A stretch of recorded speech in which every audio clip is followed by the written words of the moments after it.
Well, hello to everyone out there in Metsville, and a very sincere happy holiday season to all from the Metsian podcast. And we're here to talk about our favorite baseball team, the New York Mets. There's never a dull moment around this team, and that's a good thing.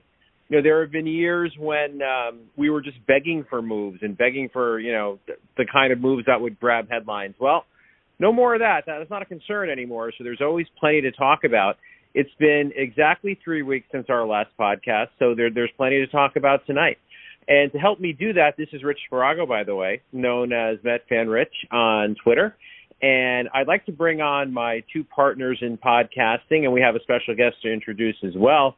But first, let me go to my two partners. So let's start in the borough of Brooklyn for now, but I guess that's not going to be the case much longer. Mr. Mike LeCollin. Mike, how are you doing tonight?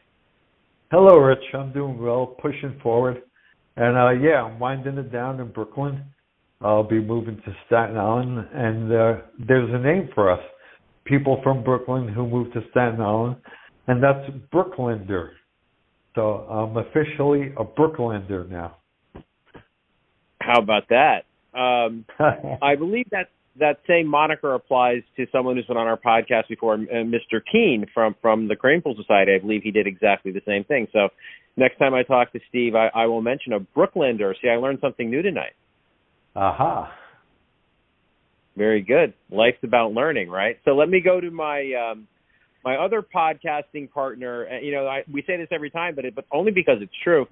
We don't know where Sam is. We asked Sam to tell us where in the world we find him this evening, and then how he's doing. So, Sam, can he answer both questions, please?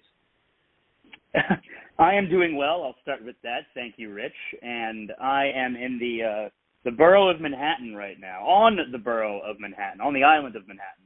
And it's nice to see, being in Midtown, to see all of the tourists flock their way back. I think it's apparently the first time since 2019 that we've hit certain numbers regarding tourists, and there's a part of me, of course, that is happy to see that, because it means business is starting to things are starting to get back to normal, and there's money coming into the city. And at the same time, I'm like, get the bleep out of my way.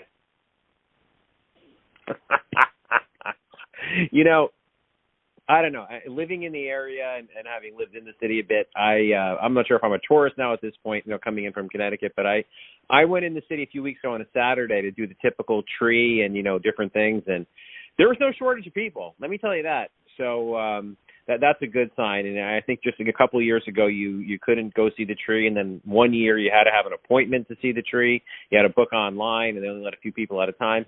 So it's nice to see the hustle and bustle back, even though, for those who live in the city like yourself, Sam, it could inspire a few get out of my way moments, right?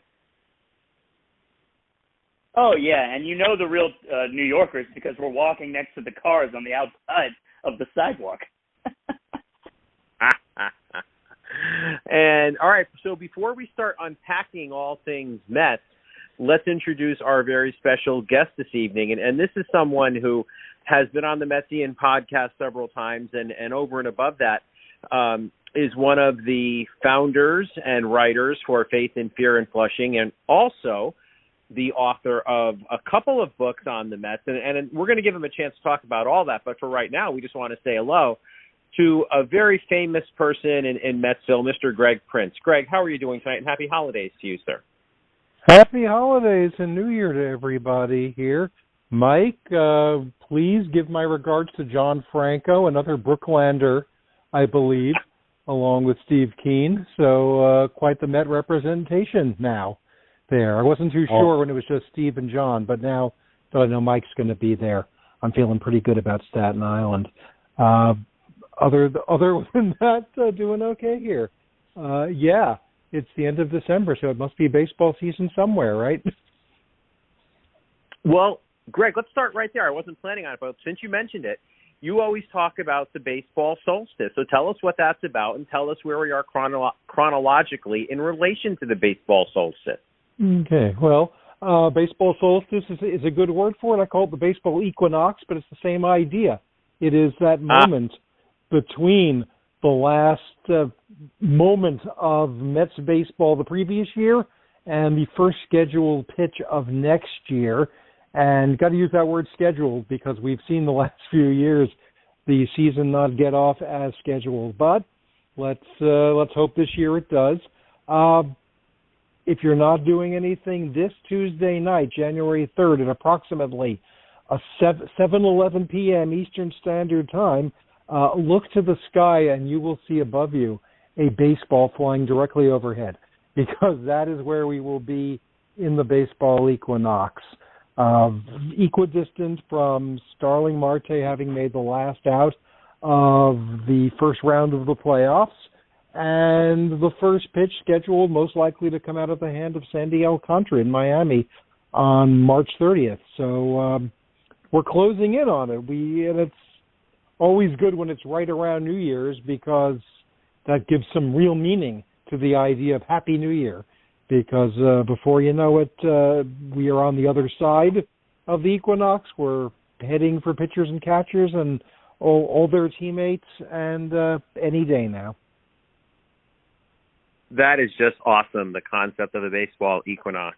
And actually, this year, my favorite gift I got was a trip to spring training. My daughter's actually taking me to spring training. We're going to go either for the first game on February, I believe it's 24th or 5th, or whatever it is. We're flying down that Saturday morning. And the game's actually a night game, so Mets fans, for pre-planning purposes, the Mets play their first spring training game on a Saturday, and it's a 6:10 start, which is a bit unique, so I'm looking forward to that. Excellent. Yeah. So, all right, gentlemen, it's time to start talking Mets baseball.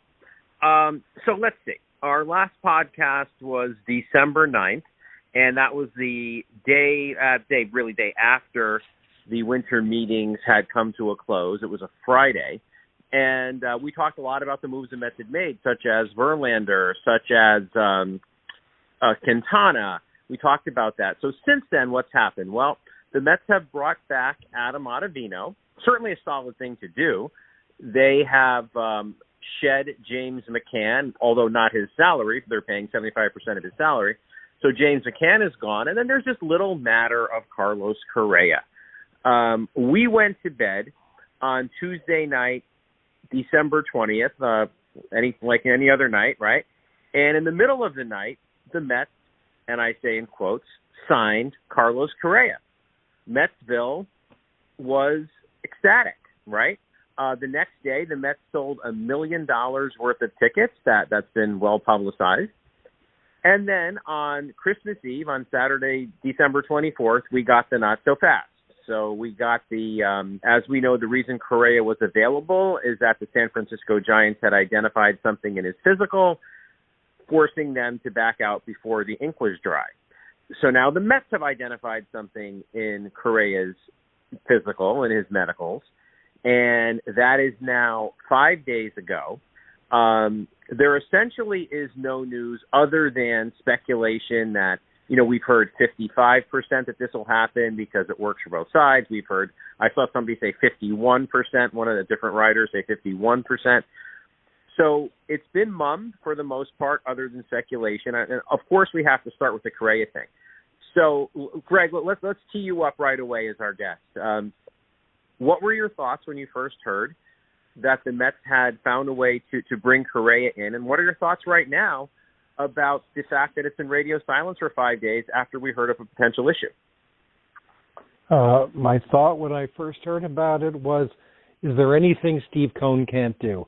Because we were looking at one of the top players on the market who we assumed was spoken for, had made his choice, and it was just a matter of formality that he's introduced by the Giants. And we'd heard about the press conference that was not taking place in San Francisco, but we were busy being introduced to Cody Senga and to Justin Verlander, so I wasn't too distracted by that, except for the fact that at the very last hour, literally, before the Giants were announced as having reached agreement with Correa, that the Mets were suddenly, true players and were going to make a big offer. And this dream scenario of Correa bringing his talents to Flushing Beach, shall we say, and playing some third base alongside of his compadre, Mr. Lindor. It was out there in the atmosphere for about an hour, and then it faded away, and then they postpone or cancel a press conference in San Francisco, and maybe you allowed yourself 2 seconds to think, oh, I wonder, nah, it's crazy.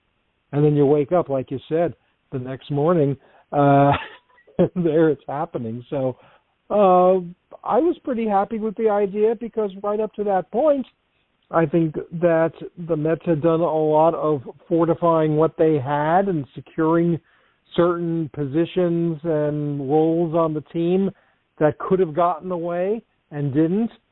And, you know, some of the names changed, but the talent has replaced talent. But then you step back and you said, well, that's great. This was a team that won 101 games, but are they necessarily better or they just not get worse, which is the difference. And you figure when you heard about Correa, it's like, well, now we're really better. And look at all the great things we can do and look at all the lineups we can put together. And then, like you said, not so fast. What do I think now? I figure waiting for definitive news is better than being told definitively that it's off. I suppose it's better that the Mets know about this business with Correa, ankle, leg, whatever it is, that might be a ticking time bomb, to use overly dramatic phrasing. But I hope it can get worked out because it doesn't appear to be the sort of thing that is going to keep Correa from playing next year or the year after. Like everybody here on this call, I think, I'm not a doctor, but from what I've heard, and again, it's no more reliable than 55% or 51% or all the estimations that are being spewed out there. It doesn't sound like something that's going to, you're going to sign him and then, he can't play for the next 12 years. I guess it does bring up the idea of, boy, 12-year contracts are crazy, even if that's the going rate. So I began by saying, is there anything Steve Cohen can't do? Well, I guess we've seen something Steve Cohen can't do. Steve Cohen can't magically repair whatever is within Carlos Correa's anatomy to make this thing a done deal. But I would like to believe it's still on the table, and as long as it's on the table, it hasn't cleared away, and it has a chance to finally happen.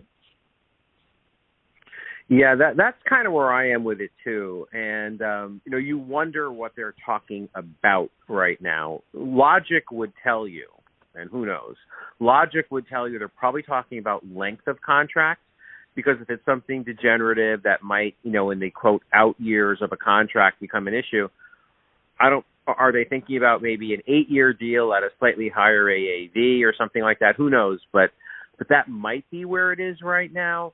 So, Mike, I'll turn to you on this one. When you heard about Correa, what was your immediate thought? Like, were you already, thinking about different lineup combinations? And then where do you stand with it right now? Do you think the Mets are being duly cautious, or are you kind of over it and you want a resolution?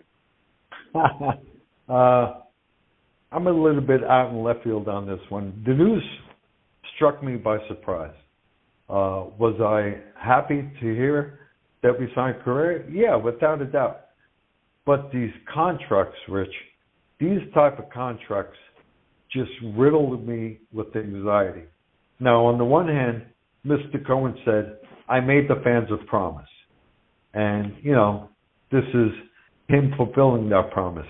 I get it. What I'm afraid of, and where a major portion of my apprehension lies, is with the other owners. I'm afraid now that Mr. Cohen is on the landscape, they're going to start chirping about a salary cap. And that's my fear. It really has nothing to do with this conversation, but that's my overriding concern with this whole matter. Will Correa make the team better? Yeah, without a doubt.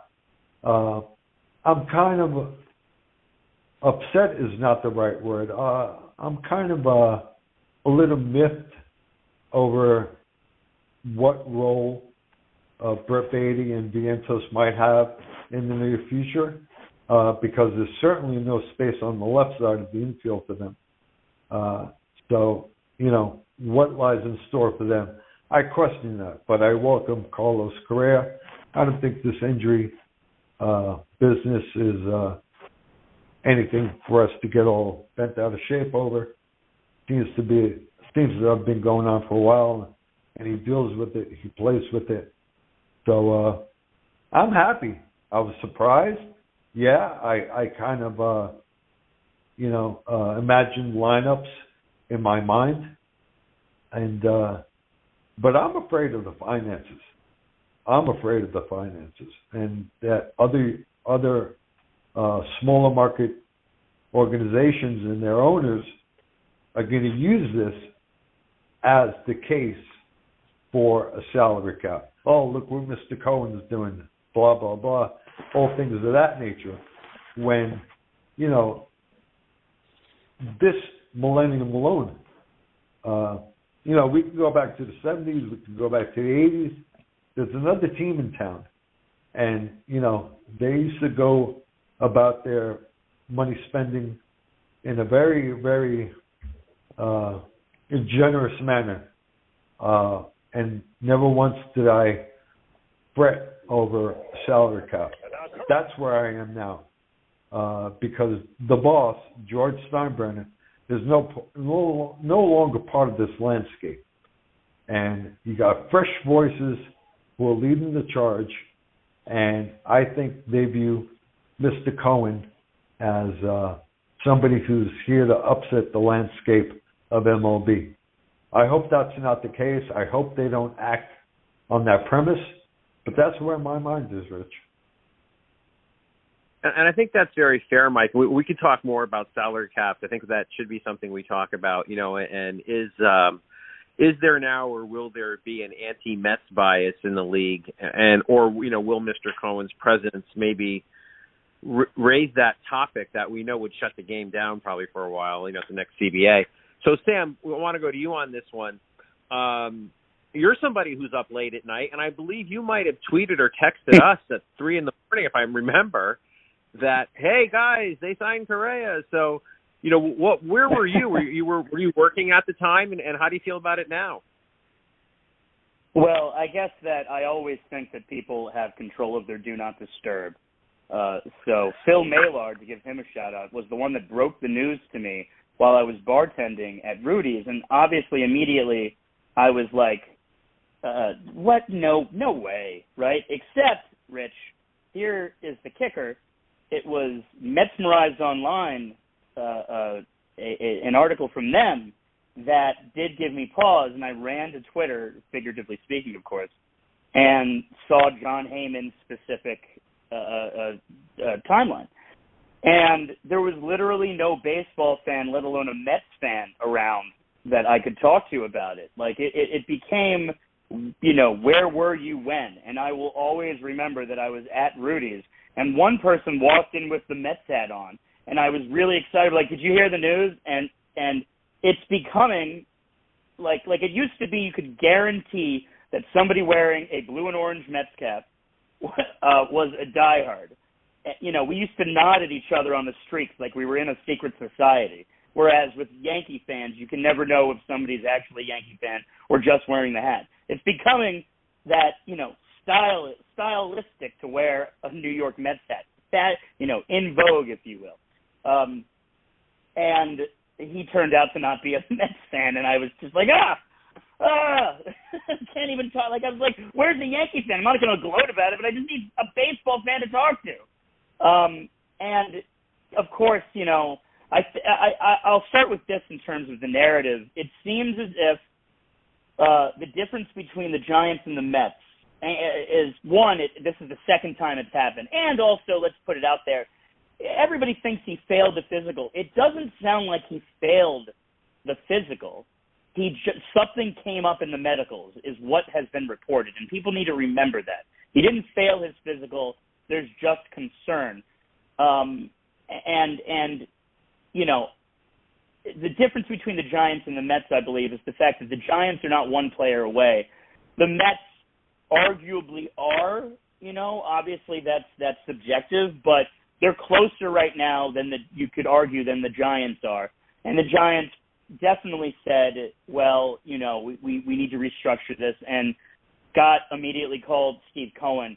So I think a part of it is also the fact that Scott Boras is kind of realizes that, there's really only one place currently, other than some other teams that we heard that could get back into the mix or are currently in the mix. But all indications are pointing to both sides trying to work this out, because this is everybody's preference, both on the Mets part as well as Correa's.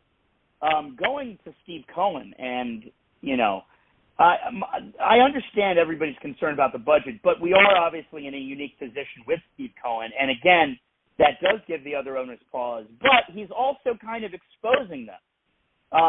That there's kind of been this gentleman's agreement that you were going to hide behind, kind of the way Jeff did in terms of the underdog side of things, Jeff Wilpon, that is, that other owners that are billionaires that have some of these small market teams hide behind the idea that, well, we're a small market, even though they're pocketing as much money via revenue sharing and TV deals as other teams are.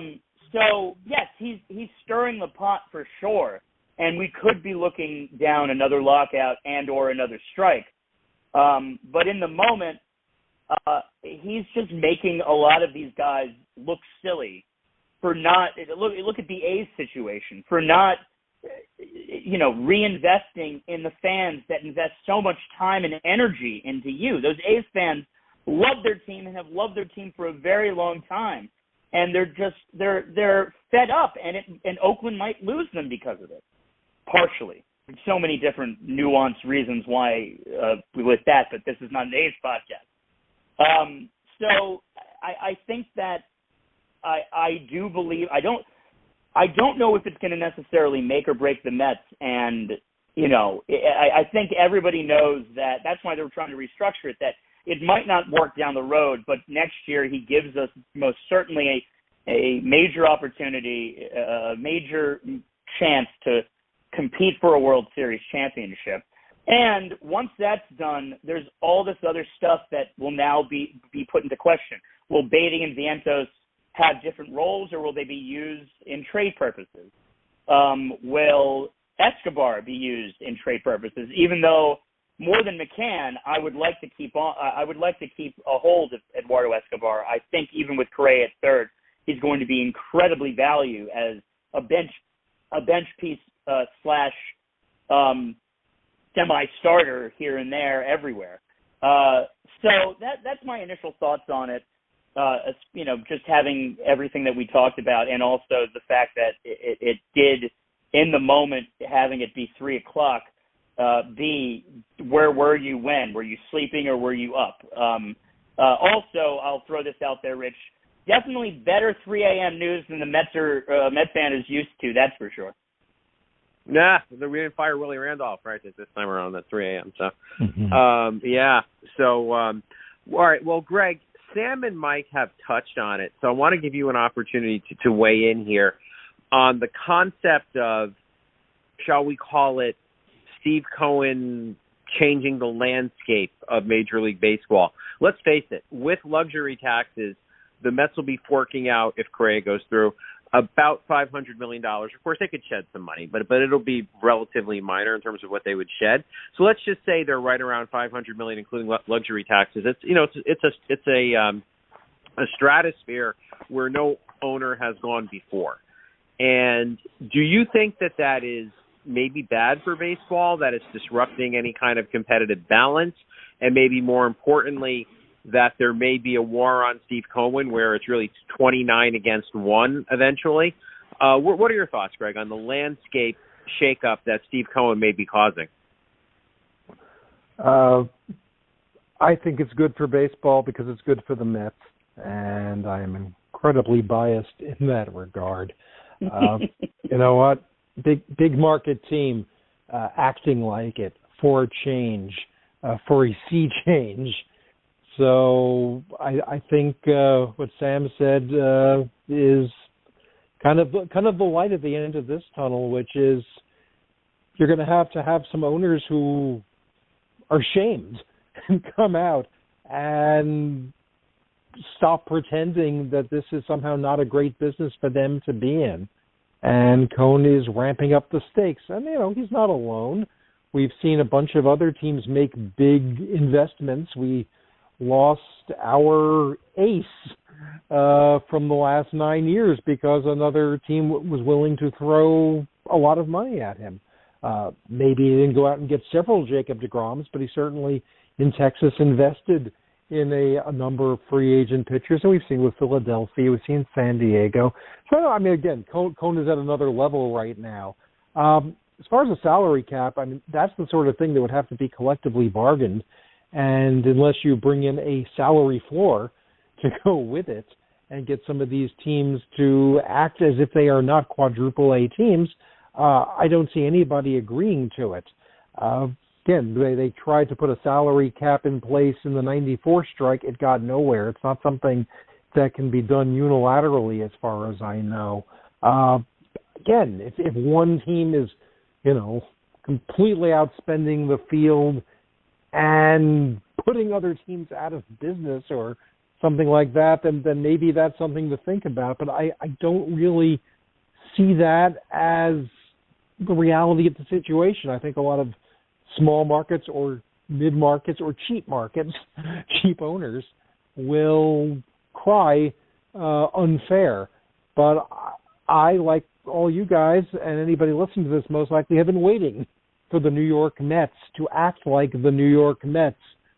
We probably weren't expecting it to the extreme, and we probably weren't expecting it this soon.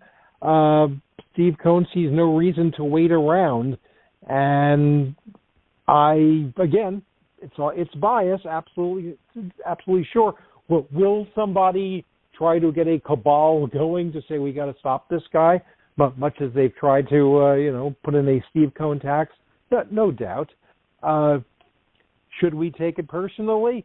I'm not going to, because, this is how fandom works.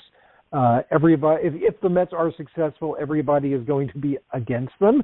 And if the Mets are not successful, the Mets will be an object of derision. I'll just, finish my thought with, I've heard the line, this is buying a pennant. I don't think it's buying a pennant. I think it's shopping for a pennant, shopping aggressively, and, shopping in its own way, sensibly, because I don't think anybody among us has had any problem with, why are they throwing this much money at this player? Question the totals, but you can't question, at least before the season starts. I was going to say the results, but, you can't question the caliber of what you've been shopping for and have been acquiring, to use baseball terminology. So while I suppose any box is Pandora's box in theory, I refuse to worry about that. I've been waiting too long for an off season like this, on top of an off season like last year. Remember, it's only 13 months ago that Starling Marte, Mark Hanna, Eduardo Escobar were all signed on the same Black Friday, and then at the other side of the Thanksgiving weekend, they signed Max Scherzer. And I think we're so used to it now, like we don't even remember that was like, oh my God, the Mets signed Max Scherzer. So this is how, unless let's put it this way, baseball owners, it's going to take uncommon cohesion and competence if they want to stop Steve Cohen, because they've rarely, certainly in the modern era, rarely been able to get their act together to do more than, lock out camp for a few weeks and get anything they were looking for. So I'm going to ride this wave as long as it will take us somewhere. No, and I think, Greg, you touched on a lot of very important points. One thing I want to point out, and this is not, this isn't a Yankees podcast, but I do find it interesting that a lot of Yankees fans, including some writers who have said that they're Yankee fans or grew up that way, talking about how this is ridiculous, it has to stop, basically throwing, and I'll use in quotes, morality at the Mets and saying this is immoral, you're bad for the game, all this kind of stuff. It's amazing how they forget that this was their team's business model for 40 years. Not 2, not 3, 40 years. Evil empire, have the highest payroll, all of that. And I'll throw this into conversation too. Somebody showed that if the Mets end up with Correa, their payroll is roughly, I don't remember the exact number, 370-ish, something like that. The delta between the percentage difference between that and the second highest payroll will be much smaller than when the Yankees used to have the highest payroll in baseball, where the percentage difference to the next highest payroll was much higher. So the water level has gone up. The contracts are bigger now than they were then. So you have to consider context. But all of a sudden saying that when the Mets are doing it, it's somehow immoral or bad, when the Yankees did it for so long, I find that kind of laughable coming from Yankee fans. I just had to say that because it's on my mind. And then to a point that, Mike, that you made about these lengths of contracts, you're 100% right. And I think what's happening now, when you see Trey Turner signed for 11 years, when you see Correa possibly signed for 12, I think what owners are doing now is they're saying, look, we'll sign these crazy length contracts knowing that if we get 6 good years on a 10 or 12-year contract, we've won. We win 1 or 2 World Series in those 6 years. We know the player's going to decline. We know the player will not be worth that amount of money or producing at the same level toward the end of this contract, but that's become the new norm. And that's what teams are doing. They're doing this consciously, knowing that it's a bad long-term investment, but they want the short-term gain. Is that because maybe they want to drive up the value of these franchises with a couple of World Series, maybe sell them down the road and let somebody else deal with those contracts? I don't know. But that just seems to be the new normal. So you're listening to the Metsian podcast. We've been on for about 30 minutes, and we're thrilled to have Greg Prince from Faith and Fear and Flushing with us tonight. Now, Greg, you're obvious, as I mentioned earlier in the open, you're very well known in the Mets blogosphere and in Mets world. But maybe if you could just tell the folks where they could find your work, where they could find you on Twitter, and maybe just remind people of the books that you have out there. Sure. Hi, everybody. I'm Greg Prince. I'm the co-writer at Faith and Fear and Flushing podcast, a blog founded alongside my friend Jason Fry, going on 18 years ago, February of 2005. We're the blog for Mets fans who like to read. Take that as you will, but we write about the Mets and write about Mets fandom. And more recently, I started a podcast with another friend of mine, Jeff Heisen, called National League Town. Mets fandom, Mets history, Mets life is what we call it. You can pretty much take from that what you will as well. So anybody who's looking for a lowercase Metsian podcast, not the Metsian podcast here, of course, but another Mets podcast, check us out, National League Town. On Twitter, I am at Greg_Prince. And yes, thank you for mentioning my baseball library, as it were. I have a book called Faith and Fear and Flushing, An Intense Personal History of the New York Mets, kind of a manifesto of Mets fandom, I suppose. A book called The Happiest Recap, covering some of the great games in Mets history from the first portion of the franchise's history. Amazing Again, story of the 2015 Mets. Remember that when we went to the World Series? And a book called Piazza, Catcher, Slugger, Icon, Star, a study of what made Mike Piazza so indispensable in the Mets narrative and how the Mets and Piazza and us as Mets fans all had to come together. So, that is a lot of Mets content for you folks, and happy to provide it. Thank you for listening. Thank you for reading. And if this is all new to you, please check me out. faithandfearandflushing.com is a good place to start. Excellent. And Greg, and as always, thank you for joining us, and thank you for sharing where folks can find all of the great work that you do. So, guys, I have 3 major, I suppose, or topics I'd like to get to. And the first one, Mike, I'm going to start with you on this one. I think we can cover, it's one topic with 2 parts. So I mentioned in the open that since our last podcast, the Mets have brought back Adam Ottavino to, do you say shore up? I don't think you do when he was here last year, but to be in the bullpen. I'll let you comment on whether or not that's shoring up. The Mets have brought back an aging Adam Ottavino, but he is back. And also the Mets have divested themselves of James McCann. So, Mike, your thoughts on those moves? McCann, I wish him well. I'm looking forward to the days of Francisco Alvarez, period. But, McCann served his purpose. We needed him at the time. I thank him for his efforts. The bullpen, yeah, absolutely. Ottavino is going to be a good arm for us. We also signed David Robertson. So, the bullpen looks like here at the end of December that it may be one of the team's strengths in the 2023 season. So, Ottavino, good move. Bring him back. You can never have enough pitching. You know that, Rich, especially coming out of the bullpen. I would agree. So we'll go to you, Sam, next on this one. Mets fans, as Mets fans, are very colorful, we know.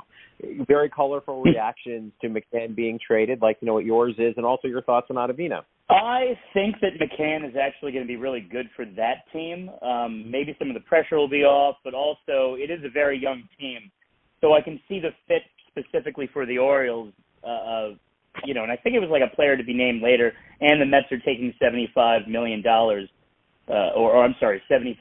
of the contract, because McCann's not making $75 million. And so I think it's just one of those that was good fit for a team over in Baltimore that wasn't going to need to give up too much in terms of McCann. Ottavino, Brooklyn boy, I like him on this team. I like the fact that he kept getting better and better. He obviously understood where he was mechanically going wrong earlier in the season, and he became one of our greatest assets out of the bullpen. And certainly took the job from Trevor May, who obviously was injured for a good portion of the time. And it's funny that, this is a recap show, and I'm kind of spacing on all of our other pieces out there, but it really did become the Ottavino-Diaz show at the end of the bullpen by the end of the year. So I think this was a very important piece to retain, and I'm happy that we did so. Seth Lugo, of course, was originally the eighth inning guy, and especially with him going to the Angels, and also, kind of losing his job, even though he wasn't that bad really all season. And I applaud him for his Mets career. Quite the name in Metsian lore that we will be able to discuss going forward, and maybe see in an old timers game one day. So really applaud Seth Lugo for his service to this team, and I wish him well. Not too well against the Mets, but I wish him well in San Diego.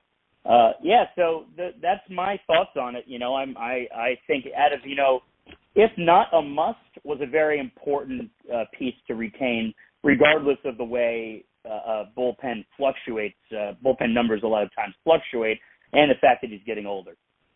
Thank you, Sam. So, Greg, you'll be bachelor number 3 here with same question around Ottavino and McCann. Well, I like walks in the moonlight. Oh, I'm sorry. This isn't the dating game. James McCann, good luck. That was it's almost as if when Steve Cohen bought the team, he hadn't quite gotten the hang of going out and getting who the Mets really needed, because that was the winter of JT Realmuto being available, and the Mets let him slide and went with McCann, and if you squinted real hard, their numbers didn't look all that dissimilar. I think we've seen panned out that they are two totally different species of catcher. I hope it works out for him in Baltimore, and I love the fact that we're not, doubling down on James McCann. 2 subpar years, well, let's give it a 3rd year and maybe a 4th year because, geez, look at all he's owed.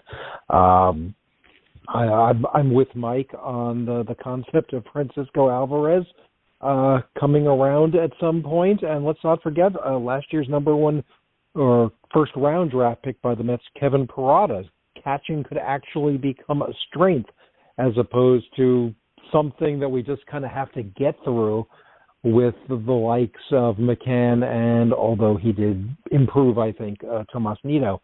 As far as Ottavino, God, yes, you can't have enough pitching, and I think that was a stealth tipping point of the winter, because I don't think you wanted to futz around, to use a fancy phrase, trying to fortify the bullpen. You know, you did see Lugo go. You saw Trevor May go. Joely Rodriguez, kind of a quiet contributor last year, I thought. So you've come around and you've made, you know, David Robertson, Brooks Raley, and now Ottavino, and, you know, throw in Drew Smith. That has the makings of a pretty solid bridge from however long your starting pitcher goes, and hopefully some of these starting pitchers will go pretty long, to Diaz. And Ottavino is that more often than not, we get the guy who comes in and struggles, can't quite get it together in New York, can't get it together as a free agent. Didn't really bother Ottavino. He got better as the year went along. I just want to get to that point again. Never enough pitching. You guys may have noticed a couple of months ago we lost Bruce Sutter, Hall of Fame closer for the Cubs and the Cardinals and the Braves. And I remember when Bruce Sutter was in his prime, it was the first time I'd heard the phrase, well, it's a 7-inning game. If you can't get to the Cubs by the 7th inning, you're doomed, because Bruce Sutter's going to come in and he's going to pitch the 7th, the 8th, the 9th. And I was thinking, well, yeah, it really did seem that way. And I found myself looking at box scores, and I found a game I vaguely remember from September of 1980. Get a load of this bullpen strength on the Chicago Cubs one night in September of 1980. Willie Hernandez, who went on to win a Cy Young and MVP a few years later for the Tigers. Bill Caudle, who became a top-notch closer for a few years in the American League with the Mariners. Dick Tidrow, briefly a Met. We'll probably remember him here in New York for the other team as a big-time swingman, set up Sparky Lyle, had some great years in the Bronx. Then Bruce Sutter comes in and throws 3 shutout innings, and this game goes into extra innings, and a young Lee Smith comes in and throws 2 innings, and the Cubs go on and beat the Mets, who, by the way, feature Neil Allen and Jeff Reardon, top-notch closers along with Tom Hausman in this game. And these were 2 terrible teams, by the way, who were about to finish 5th and 6th between them. But it just struck me that, you know, we say you can never have enough pitching in 1980 when you were still in the age of, oh, he's going to go out and throw 9. You couldn't have enough pitching, couldn't have enough relief pitching. So getting Ottavino out there ahead of Diaz, getting Robertson out there ahead of Ottavino, and I'm sure the order will change and other names and faces will emerge. Yeah, I think, you know, for all the excitement over Justin Verlander and Kodai Senga, and hopefully Carlos Correa, and keeping Nimmo, and of course keeping Edwin Diaz, that was a big move, and I'm really glad they did it. Same, and Greg, I want to thank you for that walk down memory lane. That was wonderful to hear that about that box score. And you know, and you wonder why the Cubs let Sutter become a free agent and go to the Cardinals. Well, they had Lee Smith, right? Yeah. I mean, that young Lee Smith who became oh my God, he was scary when he would come in like, you know, 82, 83, 84. He just would come in and throw aspirin tablets up there, and he was a big dude staring you down. I would not have wanted to be in the box against that guy. And if you remember, for about 10 minutes in the off season that followed, the Cardinals had Raleigh Fingers. Wow, that's they right. Made a trade and were on their way, and then they flipped him to the Brewers, and then they would meet Sutter, and Fingers were on opposite sides of a World Series within a couple of years, which is neither here nor there, other than to say, my God, what a lot of relief pitching at what felt like the dawn of the closer era. My goodness, I believe we lost Willie Hernandez years ago, right? I believe so. Yeah, I think I remember that. I'll look that up while you guys are answering the next question. All right, so what I'd like to do next is, and I'll start with you on this one, Mike, is go to what I like to call positional permutations. You know, if the Mets, assuming they sign Correa, a couple of things I want to talk about. We'll do them one at a time, and I'll go around with both of them. Catching. So we didn't talk about it yet, but the Mets did sign Omar Narvaez. And nice move, left-hand hitting, power hitting catcher. Certainly appears as though the catching duties might go to Narvaez and Nito. It makes sense as a platoon. But Alvarez could throw a wrench in that. I mean, so Mike, my question to you, and it'll be the same to everybody, of course, is how would you handle that? I mean, are you one of those guys who thinks, well, you know what, no matter what he does in spring training, Alvarez, we have two solid catchers on the major league roster. Let's just let Alvarez go to AAA and have a little more time there. He didn't have a lot of time in AAA, and I'm told that Willie Hernandez is still with us. That's good to hear. Do we do that, or do you say, Mike, if he wins a job in spring training, do you keep him on the squad as a DH, part-time catcher? How do you handle the catching situation, Mike?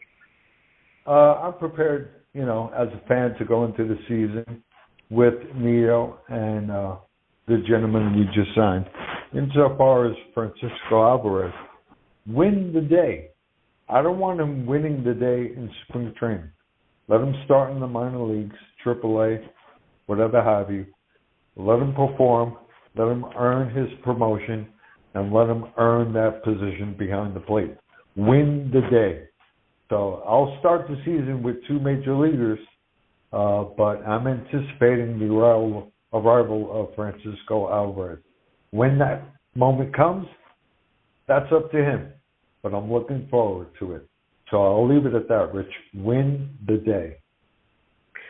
So, Mike, you wouldn't keep him around as a DH. If I said you could have him around as a DH, or you could have him go to AAA, hone his craft behind the plate, which one would you take? You just said it. I'd rather him go to AAA, get behind the plate, hone his craft, learn the skills and the nuance of being a fine defensive catcher. Awesome. Greg, what are your thoughts on the catching situation, particularly around Alvarez? Well, I think Narvaez is probably here as something of a mentor to Alvarez, and that's a great move. And I don't think it has to be from day one. I was surprised to see Alvarez show up when he did late in the season. I understood at the time why they were doing it. Top prospect, needed hitting on the major league team, worth a shot. They decided he was mature enough to handle it, and I'm sure 6 games in the major leagues neither torpedoed his progress nor did it elevate him to the point where we can pencil him in for opening day. But yeah, this is, if he is the future at this position, again, along with Parada, a name I think we'll be hearing more about in the years to come. No need to rush. Again, we have the makings of probably a fairly strict platoon because Narvaez is a left-handed hitter. And again, like I said, Nito came along last year. Remember, he was nominated for a finalist for the Gold Glove.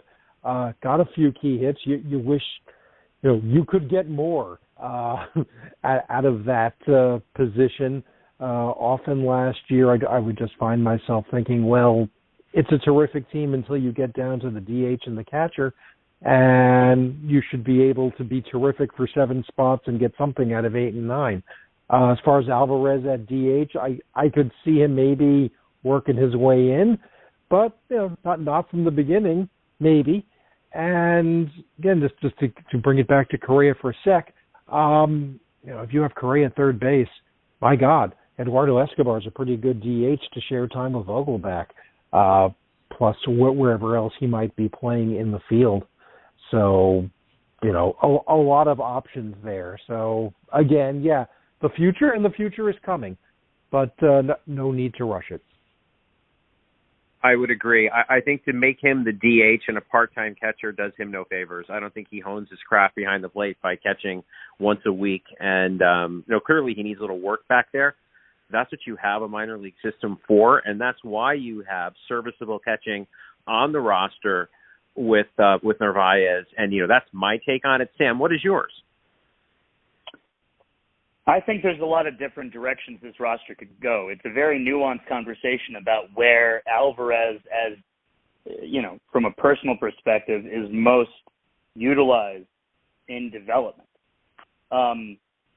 And I'm going to start with Omar Narvaez right now, because this is also a stealth move that's also a, low risk, high reward, considering he's not that far away from putting up some pretty solid power numbers and not too shabby with the bat on the occasion. He was an all-star in 2021, of course, and you could see him just kind of be a sleeper candidate to bounce back. So that's one of the reasons why it's a good move, and they're considering the fact that, if they're getting similar production out of Tomas Nido and Omar Narvaez, then that's okay, as long as the rest of the lineup, you're not getting 168, which is what you were getting out of McCann.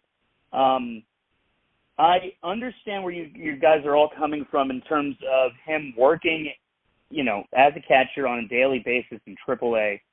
But I do wonder that if his bat is ready, and he shows that his bat is ready, similar to the way Pete Alonso did, and Pete Alonso's bat ended up being more ready than anybody's giving him credit for, I do wonder whether it is good for him to be watching professional catchers, professional major league catchers on a daily basis, take on a pitching staff as good as the Mets has the potential to be, and not just being on the bench and watching it, but as a platoon, a right-handed platoon to Vogelback, with Escobar sometimes taking the reins as a switch hitter.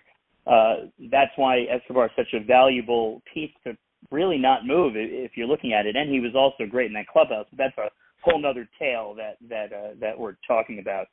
I do wonder whether it is a plus for his development, both as a catcher and as a major league player, to be on this major league roster as a right-handed platoon for DH. Interesting take, Sam. I like what you said. I find it interesting what you said about watching two. I think Nito's a very good defensive catcher. Narvaez, I don't have enough background on him, but I believe he is. He is considered to be a good defensive catcher. So watching them, maybe as primarily a DH, and then watching the pitching staff handling that major league pitching staff on occasion, it's a different way to go. My initial thought was aligned with Greg's and Mike's, which is let him be a full-time catcher and become a very good catcher. And we have to remember, he didn't have a whole lot of time in AAA. That's my initial thought. But I like the way you raised the contrarian view, and you made a couple of very good points there, so thank you for that. Gentlemen, the next thing I'd like to go to in my positional conversation is left field. And there's a lot to unpack here, so let me just start by throwing out some thought starters. And then, Sam, since your vocal cords are warm, we'll start with you on this one. So, left field. Mark Canha is the obvious answer. He played a very good left field last year, came up with some good hits. He did fade at the end. So Canha is the incumbent. Okay. Canha also, I believe, is around 12 to 15 million this year. So if you're looking to lighten the payroll just a little bit, and yes, it would be a deck chair off the Queen Mary, but Canha might be somebody who has value. You might not have to eat a lot of his salary if you trade him. So anyway, Canha is one option. Another option that I'm hearing is maybe Beatty or Vientos, particularly Beatty. One of those guys playing left field, basically a new position for them to get their bats in the lineup. So let's talk about left field, Sam. Do you want to stick with the incumbent in Canha? Do you want to maybe give the kids a shot? Again, this is all assuming Correa is signed and third base and left side of the infield's locked up for the next 10 years. So where would you go with left field? It's a really good question. I'm not saying that Mark Canha could potentially break the clubhouse apart, but I do, considering how often there is turnaround in this era, I do wonder whether Mark Canha, who did seem to really just have this kind of understated personality, where at first he seems to not to be very dry and stoic, but then all of a sudden he had a lot of personality that would come out, especially on moments where he was mic'd up on ESPN, and that whole how do you pronounce it because of his Portuguese background moment. He had a lot of big hits, as you said, faded a little bit at the end with those big hits, but played a good left field as well, should be stated. And I do find it fascinating that we were really like in the Wilpon era, it was all about like enough of these switching positions and trying somebody at the major league level to develop in left field. I wonder whether partially, considering Jeff McNeil has been so prolific everywhere from a defensive standpoint, that's changed our tune. Dominic Smith was really the last one that it didn't work out, and it continued. Like they wouldn't last year when he was up here, and unfortunately it didn't work out for him at DH. But they wouldn't. He was only the backup for Pete. They never, if I remember correctly, at no point did he ever play any left field. Correct me if I'm wrong, and I'm sure Greg will remember. So it's interesting to me, though, and I think it is an organizational thing that we do believe that there's more competency to be able to transition a Beatty or a Vientos into left field, and that could potentially wreak a better lineup if they develop into better major league hitters currently than Mark Canha is also currently as a veteran, as the veteran that he is. So that's kind of my take, and of course I'm sure you're going to mention, Rich, that I don't have the list in front of me, but I believe there are, even though J.D. Martinez just went off the books, but there are some other free agent options that we could possibly look to that have better numbers than Canha would probably provide. And that, looking outside the organization is yet another option. So, Greg, as you respond, I'll go to you next on this one. How would you handle left field? Again, I'd like to get your comment on the internal options that we've been talking about. And if there is a free agent out there, as Sam mentioned, who might be of interest to you, by all means, feel free to bring that in. Before I move to you, though, I do want to point out that Canha last year, he ended up at 266, 13 home runs, 61 RBIs. So a very solid, we'll call it, year. Not a great year, solid year, not a bad year by any means. So, Greg, where would you go with left field? Yeah, I think Canha fit in really well on the 2022 Mets, and I also think there's room for improvement. I remember Tyler Naquin was projected as somebody who was going to bolster that position and maybe give Canha a breather. It didn't really work out with Tyler Naquin. And Brett Beatty's intriguing. I guess he's played a little left field in the minor leagues. I think it came up again. Keep coming back to Correa here. I mean, if Correa is your third baseman, Brett Beatty isn't. And Brett Beatty is a left-handed batter, and that would be a nice platoon to think about. And again, McNeil, like Sam said, has shown he's one of, he kind of transcends the idea of just being a versatile player. He is that, I'll call him modern, even though the guy wasn't around so long ago, kind of a modern take on what Ben Zobrist was in the last decade. Ironically, the Mets had tried to sign Ben Zobrist after they lost him in the World Series, but we've seen McNeil blossom wherever he's played. Then again, if you just want to leave McNeil at second base and continue to team him with Lindor, the two of them having shown that they don't have to worry about rats and raccoons anymore and can turn a double play very nicely, that's fine too. And you use Guillorme where you have to use Guillorme, or somebody, if again Correa is a Met, maybe somebody gets traded. I don't know what it says to you as the third baseman in waiting, as Beatty might have been when they said we're not waiting for you anymore. Maybe your future is somewhere else, or maybe it's at that other position. I'll be honest, I really can't think of any external options at the moment. It felt like I'm sure that the free agent market, the shelves haven't been altogether picked clean. There's still names out there, but I'm not on top of that, so I'm going to take a pass on that. But just to say that I really came to like Canha last year. He may not be your 150 game solution in left field, but I think you could do worse than Canna plus. And the key is the plus, and maybe it is Beatty. Hey, Rich. So before Mike, you go to Mike, I've been looking at exactly up to the minute as much as possible who is available still at left field. And this happened 10 hours ago, this article on Just Baseball, so if anybody, needs to correct me by all means. But it looks like Jurickson Profar is still available, A.J. Pollock, David Peralta, Tommy Pham, and those are the names I'm seeing right in front of me. There are still some intriguing names out there that after Correa, we think, all right, Correa rounds it out, but maybe he doesn't. no, thank you for that, Sam. And Mike, as I go to you, and I've been looking forward to your comment because I know, I don't want to bias you, but I know you have a pretty good handle on the minor leagues. You go to a lot of the Brooklyn games. You're seeing a lot of guys like Vientos and Beatty come through. So I'm very interested to take your take, and you could also include some of the names that Sam just mentioned on how you might handle left field. I'll start with the names that Sam mentioned. No thanks. I'm patient with left field. I'm prepared to go into the season with Marcana, and I'm hoping he just keeps the position warm for either Beatty or Vientos. As you mentioned, being a Brooklyn Cyclone fan and going to many of the games, I saw Brett Beatty up close, but not as an outfielder.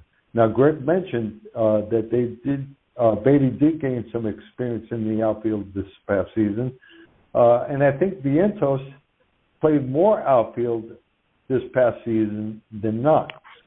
So the organization for both players has been pushing them to gain some outfield experience. And, if we're going to start the season with this triangle of Kana, Beatty, and Vientos, I'm comfortable with that. I don't really feel the Mets need to go off campus and bring in another name. I think they'll do just fine with perhaps Marcana starting the season and maybe a Vientos or a Beatty finishing the season. I want to see these guys get promoted. I want to see those guys get some playing time. It doesn't have to be April, but, I'm looking towards a fine finish of the season with them included. Thanks, Mike. And you're listening to the Metsian podcast. We've got about an hour in the books. A couple more things to talk about before we wrap it up for the evening. We have the Metsian podcast with our special guest, Greg Prince. So one more positional thing I'd like to talk about. And, Mike, I'll start with you on this one, keep you warm here. And that would be DH. We've kind of danced around it on the podcast so far. I think it's pretty safe to say Naquin won't be back. Vogelback has been signed. He could always be traded, but Vogelback has been signed for 23.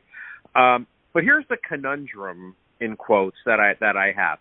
So Escobar is another guy. If Correa is on the team, Escobar is not needed at third base. Okay. I believe he's $12 million next year. Again, is this somewhere maybe you look to shed salary? I personally would not. I think he's he's a switch hitter, so he's 2-for-1 sale right there. But secondly, he could play basically I assume he can play all four infield positions. He certainly can play second, third, and short. He is your ideal backup infielder and DH and switch hitter. He's really like the Swiss Army knife. But talk to me about DH, Mike, with Vogelback, maybe Escobar. Should they trade Escobar? Should they use one of the kids to complement Vogelback, the right-handed side with Vientos? Should they go off campus? What are your thoughts on DH? I'm very comfortable with Eduardo Escobar. If he's of a frame of mind that he can stay on the bench and just DH, that would be a huge plus. I don't think they have to go out and acquire a bat just for DH. I think we're okay. And if Eduardo Escobar can fill that role, I'd be very, very content. As you say, Rich, he's a switch hitter, so that's to me a plus. He's a 33-year-old. His birthday's coming up in a couple of days, so I'm very contented to have Escobar as a DH. Escobar is just an ideal bench player. I mean, I don't mean to speak bad. I'm not trying to speak badly of him, but he just could do so many things. So, Greg, for a guy who hosts something called National League Town, can you believe that here it is 2022, almost 2023, and we're talking about the DH in the National League? Anyway, that's a topic for another show. But we do have the DH, and we have to talk about it. As much as I hate the DH still, but we still have to talk about it. So how would you handle it? Yeah, there's a tiny violin playing in my heart, the fact that we are talking about it.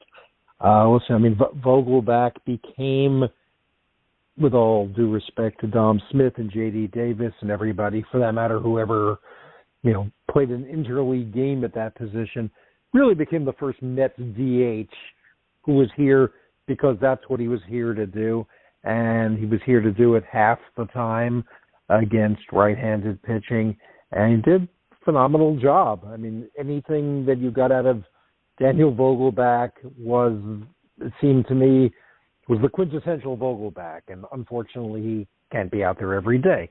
Escobar strikes me as the kind of guy who would do anything to help the team win, which may sound rather Pollyannish. For all I know, Eduardo Escobar is sitting home with sticking pins in his Carlos Correa doll, but that doesn't strike me as the sort of thing he'd be doing. And yeah, it would be I don't want to call it a demotion, but it would be not exactly a lateral move to say, okay, you're the DH half the time, you'll be filling in here and there.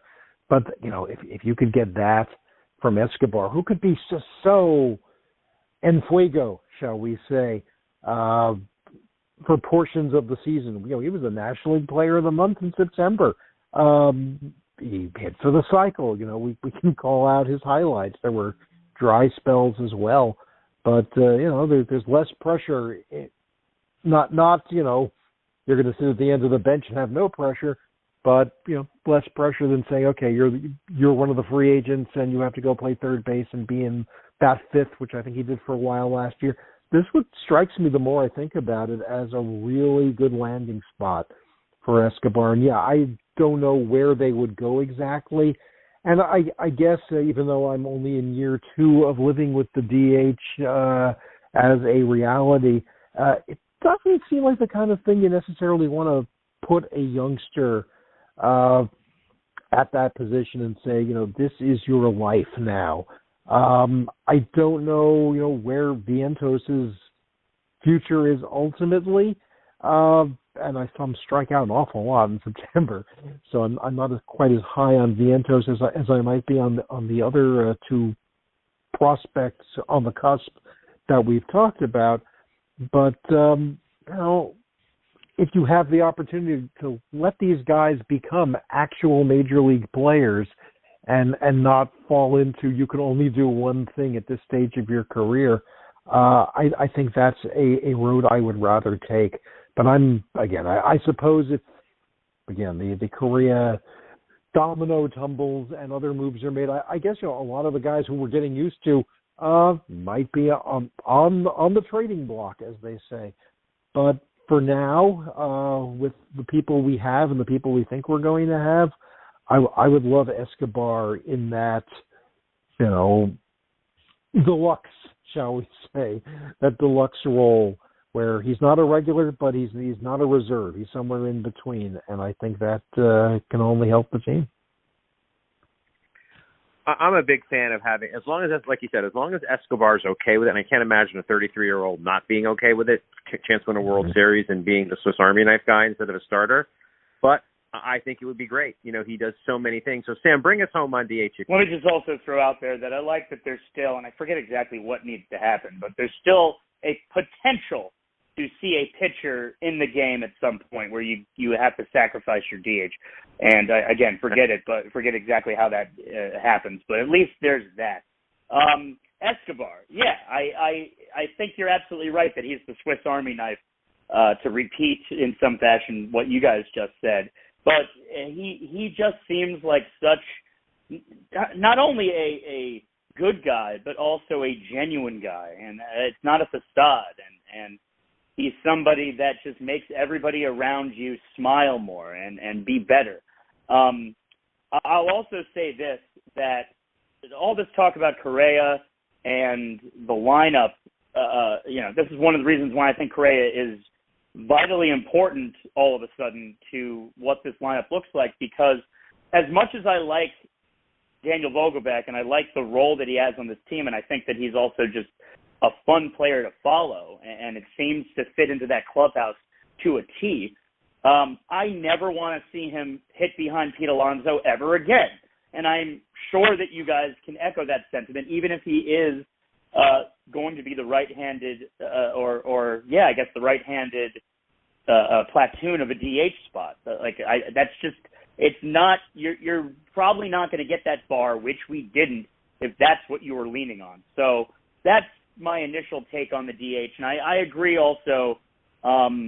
Do you want to put Vientos into the DH spot and be like, this is your life currently? I wouldn't go that route.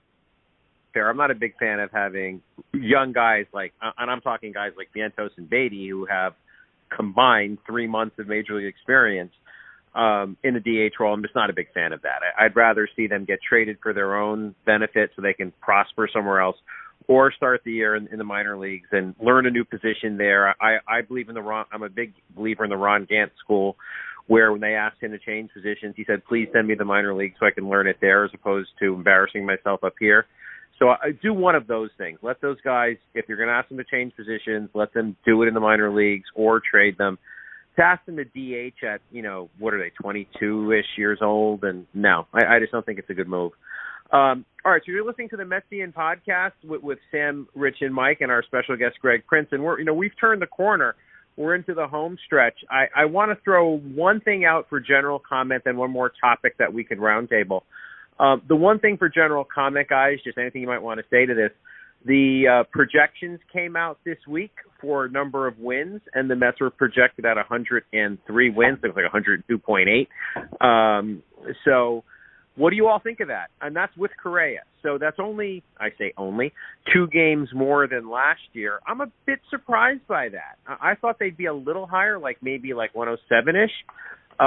But general comment, I'm not going to call names, just, do you think this Mets team is accurately projected with Correa at 103? Any thoughts on that?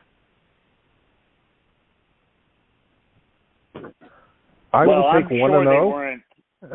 I'm always curious as to what last year's projections were, and I can guarantee you that the Mets were not projected to have 101 wins. So I always take it with a grain of salt, one way or another. Fair. Other comments? I was going to say, I'll take 1-0 on opening night and take it from there. I can't worry about that. Mike? I'm on the same train. That's something I don't pay attention to. Fair enough, because you don't know, right? First game of the season, somebody could go down. You can make a big trade in the middle of the season, get a lot better. Who knows? Okay, so guys, I want to roundtable this one, and I'm gonna talk a bit to give you a chance to get your thoughts together. The title of our show is Wrapping Up the Metsian Year, and so I do think it's important to talk about the highlight of the year or highlights of the year for you. I will start. And I'll say I'm kind of cheating here because we did a Mets Mirage roundtable, and I had a chance to think about this already. I'm going to come out with this one.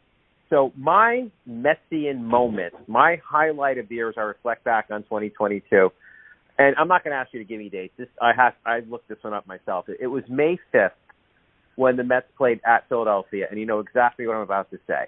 The Mets were down 7-1 going into the top of the ninth. They scored 7 runs, won the game 8-7. Now, why was that the moment for me, the sentinel moment for me? Okay, we were about a month into the season, and I was, scratching the chin. Man, this team looks like it's just got a little mojo here, looking a little special. And then when they had that game, exactly 1 month, I believe, maybe 1 month to the day, since opening day, I said to myself, wow, this team has something. This is something you don't see very often, a 6-run rally in the 9th inning, a 7-run rally, in the 9th inning, to win a game on the road. That's the game where my eyes opened very widely, and I said, we might be sitting on something special here. Yes, I know it didn't end in the special way we all wanted it to. But as I look back at the year, I thought about other games. I thought about the game at Dodger Stadium where they won an extra innings. I thought about that. There were others too, like when they beat the Yankees the first game at Citi Field, the Scherzer start where Diaz came in, he made an error. Remember, he made an error in the ninth inning on a ball and a squibber. He dropped it, and he had to strike out. I believe he struck out. No, he walked Judge. He struck out somebody in the game. I don't remember who it was, but that was a big one. So you have all these different games, and it doesn't have to be a game. It could be a moment. It could be maybe it's for you, it's Buck Showalter, whatever it is. But as we look back at the 2022 season, what was your moment? That's my question. And so, or moments, if you want to be plural. So, Mike, I'm going to start with you on this one. I'm with you on that one specific game, Rich. But there's another game on September 28th when we played the Marlins, and we walked it off in the 10th inning. Less than 6 or 7 games left in the season at that point. And, I thought that was going to become a magic moment. It didn't work out that way. But that game in late September, that's the kind of game you want to see played in late September. And I felt a little bit of Mets magic that night, Wednesday, September 20th to be exact. Otherwise, I enjoyed the season. I don't want to say I didn't. It was a lot of fun. But I compartmentalize because there's a lot of 2006 and 2007 that was whipped up in the season that just ended. So the game you brought up, that one game against the Marlins, because it was late September and things were so hot between us and the Braves, I thought that was going to be, one of our magical moments. It was on that Wednesday night, and it lasted, through Thursday. But then we arrived in Atlanta, and we know how that worked out. Mike, I want to thank you for bringing that up because I was at that game, and that was actually my second choice. I should have mentioned that in my little soliloquy there.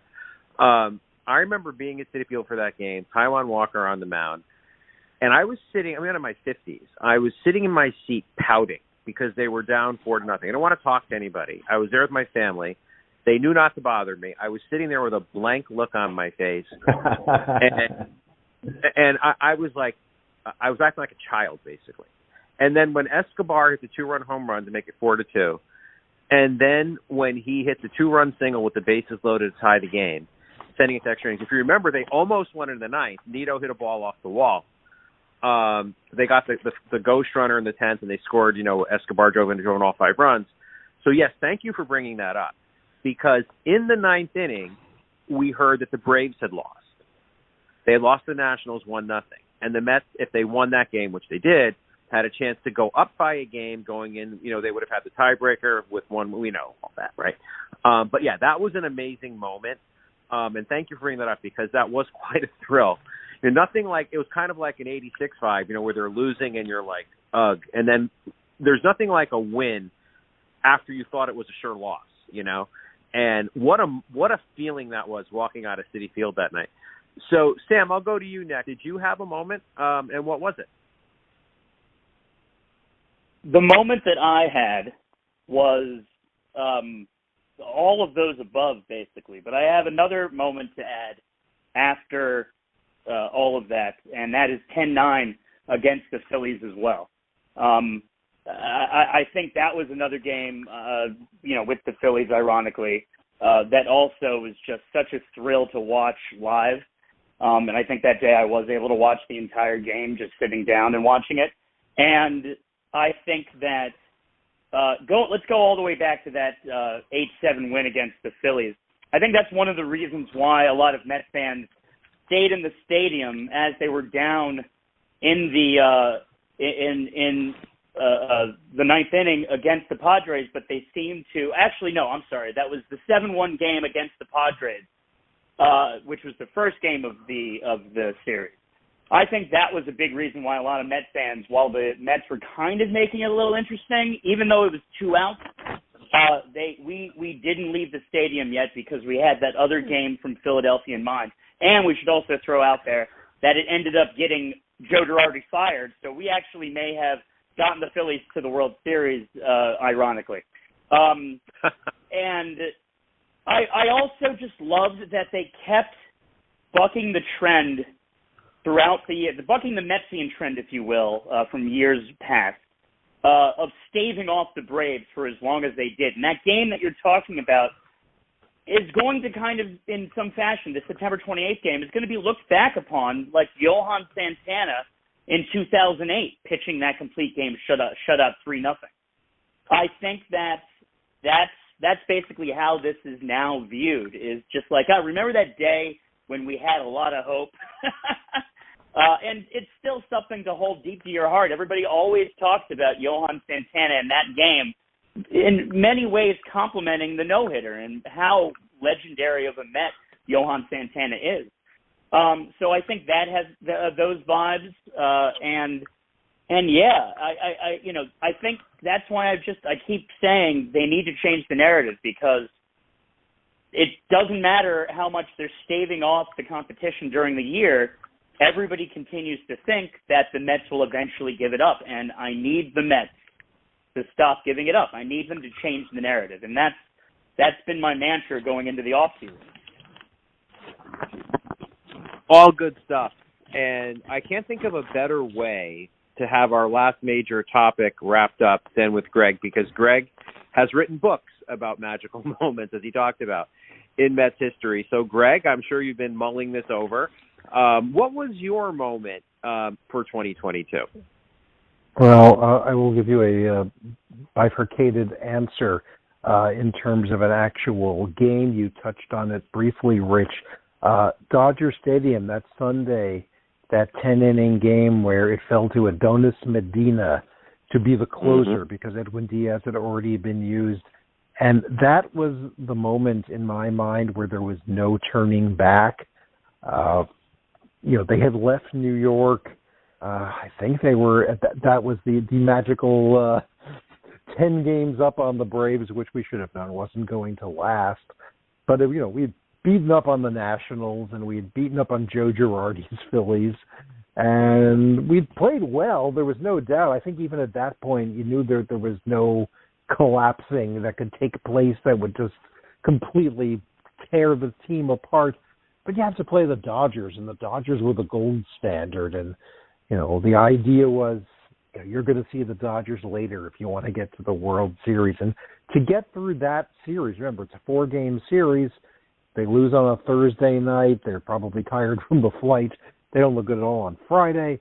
They win on Saturday, so you have some hope. And then this, kind of death struggle on Sunday where you're throwing Trevor Williams as your starter, kind of one of the unsung heroes of 2022, and he puts out a representative outing. I think he went at least 5 innings, and the bullpen hangs in there as much as it can. Like I said, you use Diaz when you could, and it comes down to Medina after they got him a lead, and Buck had to do that a couple of times. He did it with Yohan Lopez in another game where it's like, all right, go out and get 3 outs.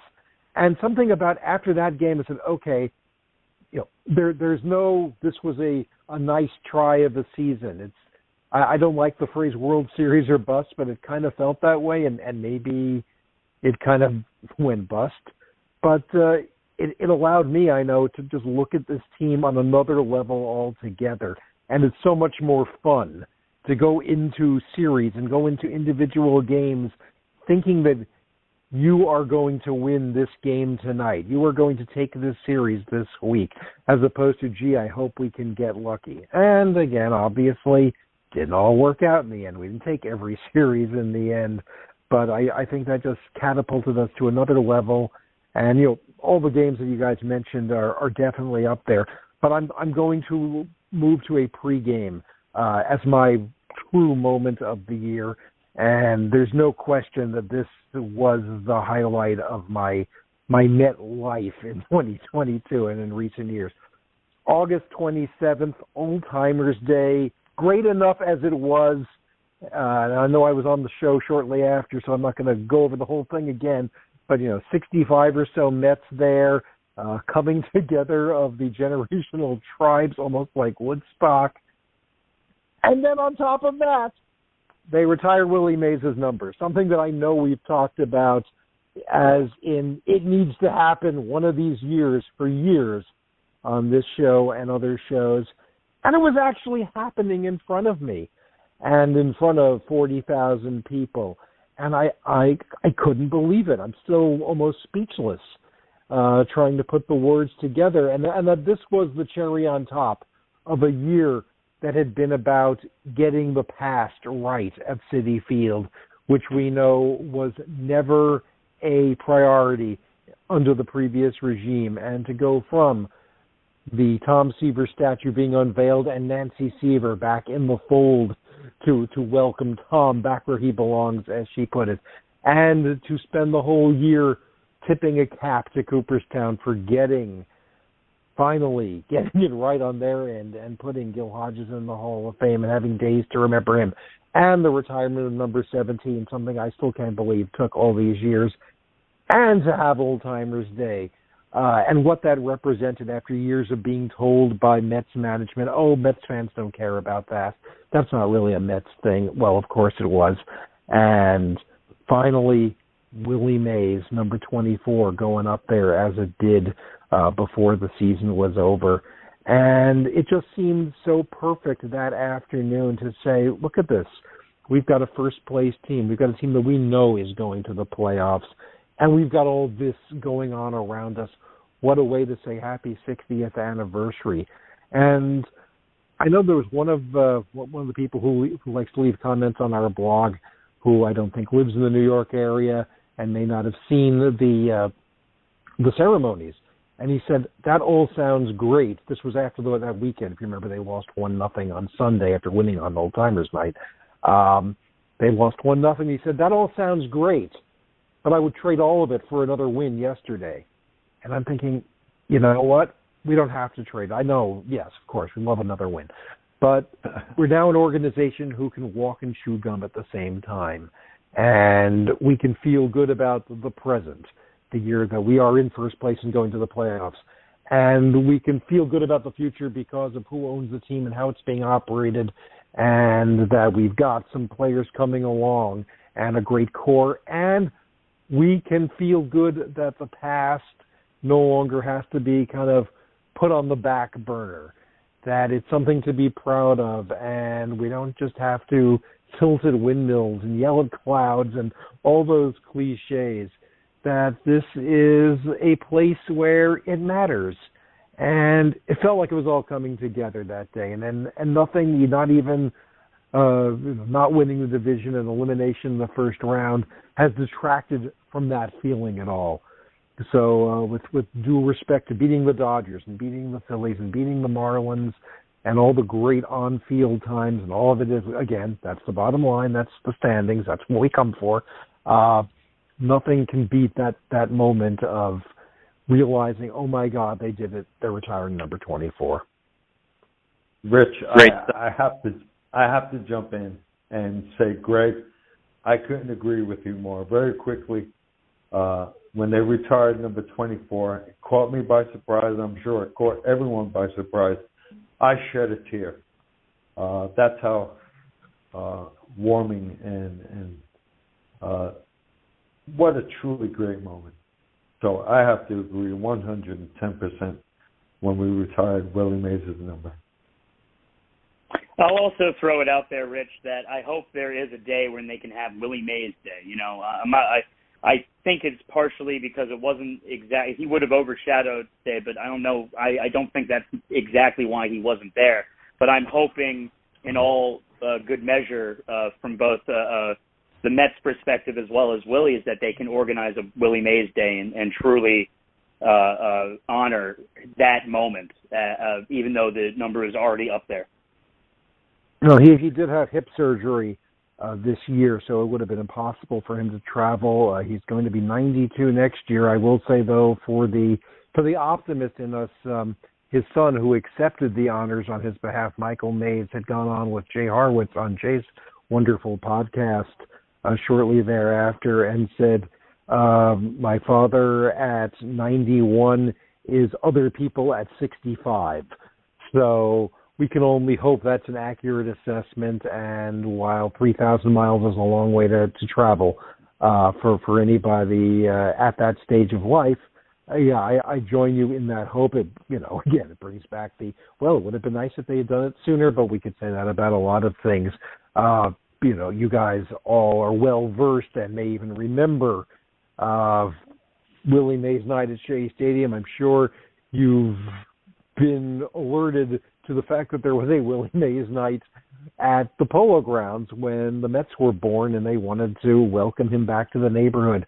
How great would it be to make it 3 for 3 and let Citi Field feel some of that magic? But, regardless of whether Willie's ever able to make that trip east again, number 24 is off the back of Robinson Cano and everybody else. Not that it was circulated too widely. Boy, that annoyed me. And it's up there. It's up there with 17 and 31 and 36 and 41 and 14 and 37. And whoever else makes the scene in the rafters. So, Mike, I join you in wishing I'd had the Kleenex concession at Citi Field that day because, believe me, sir, you were not alone. Gentlemen, we have reached the finish line, and what a way to do so. Those Mets memories from 22 and then obviously beyond, with the reference to Old Timers Day and Willie Mays. Wonderful look back and a little bit of a walk through the 2022 season, which, as we said, did not end the way we wanted it to, but it really was a great season, and we're looking forward to bigger and better things in 2023. I'd like to thank you guys for joining me tonight to talk Mets baseball. What we're going to do is we're going to combine two things. As I go around, I'm going to ask you to do your shameless plug, what you're doing these days in the social media world and where we could find you, and then your last word for tonight.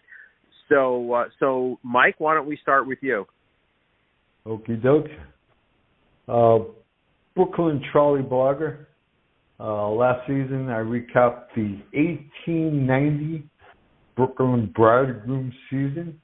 I've been a break since then. The move has come upon me, and once I resettle, I'll get busy again. And, I look forward to the future. And I just want to say I had a blast being on the air again with you guys. The fact that we all could get together again. And I just enjoy truly and greatly my time talking baseball with you guys. And let's go Mets. Final word. Happy New Year to all. Right back at you, Mike. Love talking baseball with you. Greg, if you could remind folks where they could find your work and what might be your last word for tonight. You can find me at faithandfearinflushing.com. Transitioning 2022 to 2023 and editorial content pertinent to that. You can find me at National League Town podcast on popular platforms. My thanks to Jeff Heisen, my friend and partner, for getting that together. My thanks to my friend and partner, Jason Fry, for all these years together at Faith and Fear in Flushing. I'm going to be very self-indulgent, sneakily, and say that my last word is happy birthday, Rick Aguilera, because Rick Aguilera's birthday is New Year's Eve. Rick Aguilera was born exactly 1 year before I was, which means it's my birthday coming up too. And I only bring that up because in about 26 and a half hours as we were recording this, I am going to leave my 50s and enter the big 60. Oh, that's right. So this is these are my last public remarks as a 59-year-old, probably, in my 50s. And I just have to say, I've been Well, listen, I'm an American male who is obligated to say I've been dreading this moment, but I've been kind of looking forward to it for a long time. Not that I'm really looking forward to being 60 necessarily. I'll never forget a conversation I had with my father the night he turned 60, and we didn't really have anything resembling deep conversations. And so at the time that the night he's 60, I'm 26, and we're going out he wants Chinese food for his birthday, so we're going out to pick it up. And I don't even know if I asked him if I had said, so, Dad, what's it like being 60? That doesn't sound like something I would have asked him, but maybe I just said, I hope birthday's going well or something. And he just says to me, I know I'm 60, but I don't feel any different from when I was 22. And that always stunned me. And I was just wondering, first off, the idea that my father was once 22, because that was before I was born, and trying to picture him as anything other than my father. You guys know what I'm saying, probably.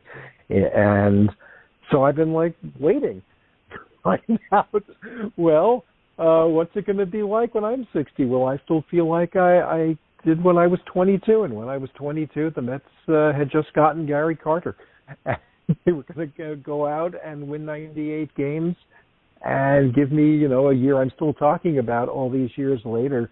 And, Doc Gooden went 24-4, and we almost won the division just like this year. So I guess that's a long way of bringing it around to, I guess I don't feel any different because I'm sitting here talking about the Mets and talking to people who also care about the Mets and enjoying the hell out of it, by the way. So, that'll be my last word. Happy birthday, Rick Aguilera, and anybody else who happens to be turning whatever age they happen to be turning on New Year's Eve. And yes, of course, Happy New Year's to all. And Greg, on behalf of the Metsian podcast, happy birthday to you, sir, and thank you for all you do. I mean, your tweets during the games are informative, at times, entertaining. I know you have a great sense of humor. So thank you for all you do in the blogosphere, tweeting, and just being our Metsian brother. And once again, I hope you're having a Saturday. So before I turn to our Grand Poobah podcasting operations for his shameless plug and last word, I'd like to thank everyone out there for listening, spending some time listening to the Metsian podcast, not only tonight, but throughout the course of 2022. And ever since we've been doing it, which it started out as under a different name in 2013, but guys, it's going to be our 10th year next year. So we're really proud of that. Thanks to everyone for listening. You make it all possible. We love the tweets. We love all the comments. We love when people call in, all of that. Thank you to Adam Siegel, who produces our opening jingle that we have. So thanks to him.